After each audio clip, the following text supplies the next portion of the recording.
मो ओडिया भाषा केवल शब्दर समाहार नुहे, यह एक जातिर स्पंदन।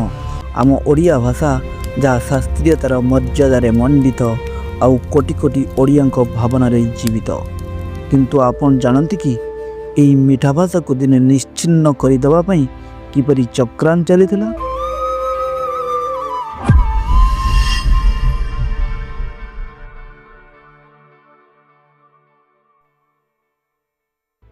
हजार हजार वर्ष तले प्राकृतर निद्रा भांगिला सेतेबेले पूर्व भारत माटी रे जन्म नेला एक अनन्य स्वर जार नाम हला ओडिया।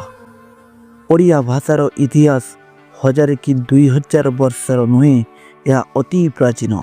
खारवेला शिलालेख आरंभ करी सारला दास को महाभारत पर्यंत ओडिया भाषा आम संस्कृति और परंपरा को गढ़ी तोली।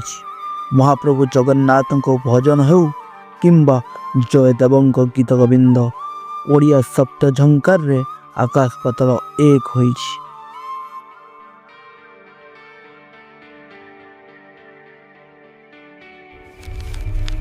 इतिहास पृष्ठ उलटाइले मिले ओडिया भाषार प्रथम पदचिह्न 10वीं शताब्दीर शिलालेखरे। जेतेबेले कलिंगर भाषा निजर एक स्वतंत्र रूप नेला, तालपत्र पति लिखा समय फाटी जीवार भयर ही यार अक्षर गुड़िक कलाकार हो गला। सते जेपरि प्रकृति निज हाथ में यही अमृत अक्षर गुड़िक सुरक्षा देउथला। किंतु एमिति किछि समय आसथिला जेतेबेले आम ओडिया भाषा उपरे घन घन आक्रमण होइथिला। पड़ोसी राज्यर लोकमानक द्वारा बा ब्रिटिश शासक मानक द्वारा आम ओडिया भाषा उपरे प्रश्नवाची सृष्टि करा जायतिला। ओडिया एक स्वतंत्र भाषा नुहे, समस्त सरकारी दफ्तर ओडिया को हटाई अन्य भाषा लदी देवा चेष्टा करा जायतिला एवं आम ओडिया भाषार अस्तित्व उपरे विपद माड़ी आसीथिला। एही दुर्दिन रे ओडिया भाषा निजर वीर संतान मानक चित्कार करे डाकिला, उठो हे मोर वीर संतान गण, उठो हे मोर वीर संतान गण, मो अस्मितार अस्तित्व को फेराई आण, मो अस्मितार अस्तित्व को फेराई आण। मु तुम आशार उज्जवल आलोक, मु तुम आशार उज्जवल आलोक, चाही रही मु न पकाई पलक, चाही रही मु न पकाई पलक। मार ममता एठी पड़िला कि पिक्का, मार ममता एठी पड़िला कि पिक्का, मो संतान थाउ थाउ हेबी किरे बिक्का, मो संतान थाउ थाउ हेबी किरे बिक्का। यह शुणी उत्कल माटी जन्म नेले भाषा प्रेमी वीर संतान गण। मार डाकर जवाब रे मधुसूदन देले विशाल गर्जन, गोपबंधु देले भाषा प्रीतिर आह्वान। मधुसूदन देले विशाल गर्जन, गोपबंधु देले भाषा प्रीतिर आह्वान।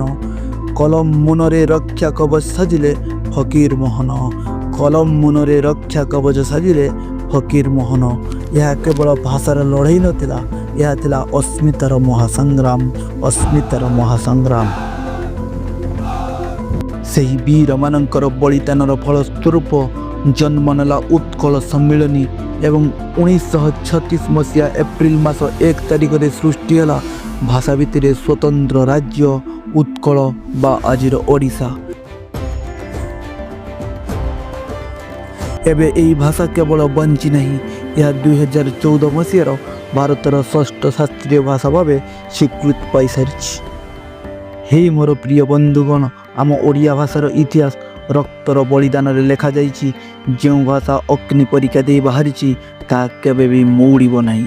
किंतु आजिर डिजिटल दुनिया कहूँ जे इंग्राजी कहला नहीं से मूर्ख।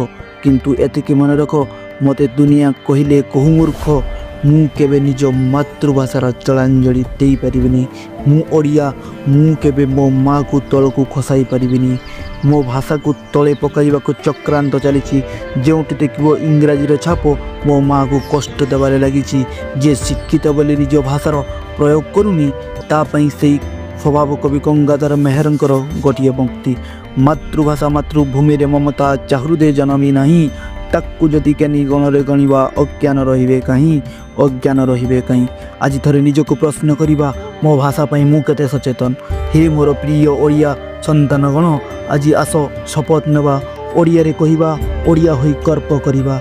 एटाई हम से वीर संतान मानक प्रकृत श्रद्धांजलि, से वीर संतान मानक प्रकृत श्रद्धांजलि। तेणु आमे आम भाषा प्रति सचेतन हवा एवं आम भाषार सुरक्षा करवा। भाषा ही आम जातिर मान रखिबो, भाषा ही आम जातिर टेक रखिबो। वंदे उत्कल जननी, वंदे उत्कल जननी।